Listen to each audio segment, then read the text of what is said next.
গুঁড়ো আছে, গুঁড়ো আছে, সেইটা দুটো নারকেল, এটা নারকেল নাড়ু হচ্ছে, দুটো নারকেলের গুঁড়ো দিয়ে গুড় দিয়ে এটা পাক দিচ্ছে এখন। এটাকে সমান পাক দিয়ে যেতে হবে। এখন যা দেখছেন এখনও টাইট হতে অনেক সময় লাগবে। যখন দেখবে খুন্তি থেকে একদম ছাড়ছে না, তখন এটাকে নামানো হবে। কিন্তু গুড়টা ভালো আছে, যাই হোক গুড়ও ভালো আছে আর আমার হাতও চলছে। এই দুটোই একসঙ্গে না হলে, সমান সমান না হলে জিনিস ভালো হয় না। যে করবে তারই হবে, শুধু আমার সঙ্গে এরকম সমান এই নেড়ে যেতে হবে আর এইরকম করে জড়ো করতে হবে। এই সমান করতে হবে তো। তারপরে এখন তো ঝুনো নাড়ছে তো একটু সময়।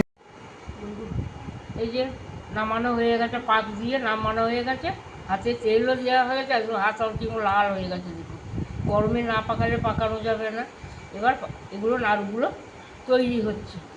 এই যে এবার নাড়ু তৈরি হচ্ছে।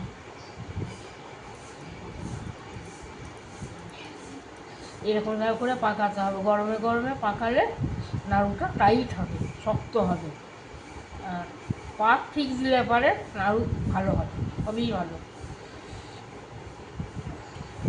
আমার বৌমা সেদিন দেখে বলেছে, দেখেই বলেছে তুলে তুলে খায়। বড় মেয়ে বলেছে জিভে জল আসছে,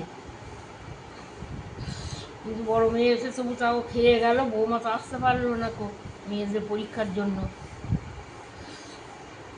ওরা যখন আসবে তখন আবার করে দেবো, ওদের জন্য আলাদা করে দেবো। পাকানোটা কীরকম হচ্ছে আপনারা লিখে পাঠাবেন। এই দেখুন পাকানোটা কীরকম হচ্ছে আপনারা লিখে পাঠাবেন, ঠিক হচ্ছে নাকি। এই যে তখন পাক দিচ্ছিলাম, এক হাতি কুড়িয়েছি, আবার এক হাতি পাক দিলাম। পাক দেওয়ার পরে তো নামিয়ে নিয়েছে, একদম পাকানো হয়ে গেল। সব বাঁ হাতের খেলাম। যে দেখে সে বলে বাহ, চটপট তো করতে পারো। হ্যাঁ, হাতের কাজ করবো মনে করলে চটপটই হয়ে যায়। আর যদি মনে করি যে তালিকার হবে, সেটা হবে না। এবার কাজগুলো এগুলো হয়ে গেল, জায়গার জিনিস জায়গায় ভরে দেবো কোটোয় কোটো। এবার যে যখন খাবে খাবে, তুলে নিই।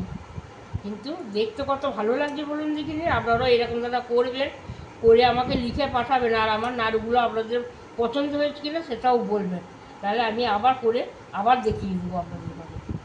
আর নামিয়ে দিয়েছি, তুলে যদি খেতে পারেন খেয়ে নিই, তাতে আমার কোনো অসুবিধা নেই। তো খাবার জন্যই করেছি। দিয়ে যখন পারবেন টপাটপ তুলেই খেয়ে নেবেন, তুলে খেয়ে নেবেন। একদম হাতে এখন আমার তেলে চপ চপ করছে, কারণ উঠবো কী করে সেটাই ভাবছি। কিছু ধরেছে উঠতে হবে, সামনে হাত দিয়েছে উঠতে পারবো না।